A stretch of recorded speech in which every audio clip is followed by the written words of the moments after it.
கர்த்தருடைய பரிசுத்த நாமத்திற்கு மகிமை உண்டாவதாக. நீதிமொழிகள் 2ஆம் அதிகாரம் 1-5. என் மகனே, நீ உன் செவியை ஞானத்திற்கு சாய்த்து உன் இருதயத்தை புத்திக்கு அமைய பண்ணும் பொருட்டு நீ என் வார்த்தைகளை ஏற்றுக்கொண்டு என் கட்டளைகளை உன்னிடத்தில் பத்திரப்படுத்தி ஞானத்தை வா என்று கூப்பிட்டு புத்தியை சத்தமிட்டு அழைத்து அதை வெள்ளியைப் போல் நாடி புதையல்களை தேடுகிறது போல் தேடுவாயாகில், அப்பொழுது கர்த்தருக்கு பயப்படுதல் இன்னதென்று நீ உணர்ந்து தேவனை அறியும் அறிவை கண்டடைவாய். ஹல்லேலூயா. இங்கு நாம் கவனிக்க வேண்டிய காரியங்கள், தேவன் நம்மிடம் எதிர்பார்க்கிறது நாம் நம்மளுடைய செவியை ஞானத்திற்கு சாய்க்க வேண்டுமாம். அவருடைய வார்த்தையே ஞானம். அவர் பேசுகிற ஜீவ வார்த்தைக்குள் ஞானம் இருக்கிறது. அவர் நம்மோடு பேசுகிற வார்த்தைகளுக்கு நாம் செவியை சாய்க்க வேண்டும். அடுத்ததாக, நீ என் வார்த்தைகளை ஏற்றுக்கொண்டு என் கட்டளைகளை உன்னிடத்தில் பத்திரப்படுத்து. அப்போ அவருடைய வார்த்தைகள், அவர் நம்மோடு கூட பேசுகிற வார்த்தையை நாம் ஏற்றுக்கொள்ள வேண்டும். ஏற்றுக்கொண்டு அதை பத்திரப்படுத்து என்று எழுதப்பட்டிருக்கிறது. அப்பொழுது அதுக்கு என்ன அர்த்தம்னா, அதை நம்முடைய வாழ்க்கையிலே செயல்படுத்துவது, கீழ்ப்படிவது. தேவனுடைய வார்த்தை சொல்லுகிற காரியத்தை ஏற்றுக்கொண்டு கீழ்ப்படியுகிற காரியம்.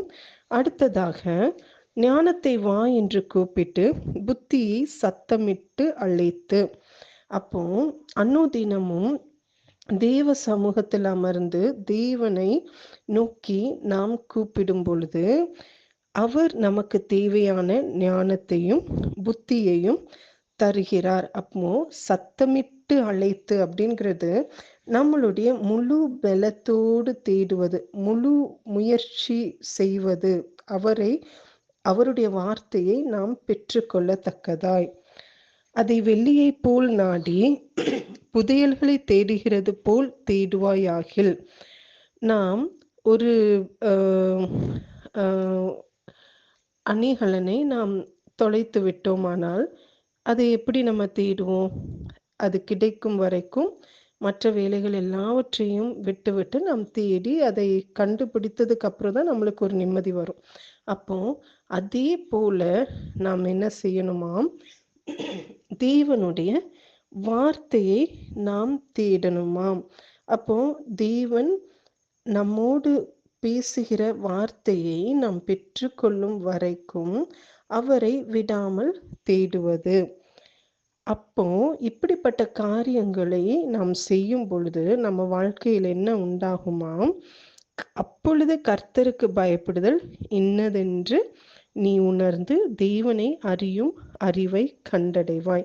இப்போ கர்த்தருக்கு பயப்படுகிற பயம் நம்ம எப்படி உணர முடியும் அப்படின்னு பார்க்கும் பொழுது, நீதிமொழிகள் 8ஆம் அதிகாரத்திலே 13ஆம் வசனம் முதல் பகுதியிலே, தீமையை வெறுப்பதே கர்த்தருக்கு பயப்படும் பயம். அப்போ இதை செய்யும் பொழுதே நம்மளுக்குள் என்ன உண்டாகும்னா, தீமையை வெறுக்கக்கூடிய ஒரு காரியம் நமக்குள் உணர முடியும். ஹல்லேலூயா. அப்போ கர்த்தருடைய வார்த்தையை நாம் வாஞ்சிக்க தாகமாய் இருக்க அதை தேட அதை ஏற்றுக்கொண்டு அதை நம்ம வாழ்க்கையில் கீழ்ப்படிந்து அதை நாம் அனுதினமும் நாம் தேவனோடு சஞ்சரிக்கிற அனுபவம் நமக்குள் வரும் பொழுது, அப்போ என்ன நடக்கும்னா, நமக்குள் தீமை நம்மளை விட்டு விலகுவதை நாம் உணர முடியும். ஹல்லேலூயா. நாம் அதுவரைக்கும் விரும்பி கொண்டிருந்த தீமையான காரியங்கள், பாவ காரியங்கள் எல்லாமே நம்மளை விட்டு விலகி போறதை நாம் நம் வாழ்க்கையில் அனுபவிக்க முடியும். ஹல்லேலூயா. எவ்வளோ பெரிய ஒரு பாக்கியம்ல. அப்போ இதை நாம் செய்யும் பொழுது தீமை நம்மளை விட்டு விலகும். தேவனுடைய பரிசுத்தம் நமக்குள் வருவதை அதிகமாய் நாம் அனுபவிப்போம். ஹல்லேலூயா. God bless you.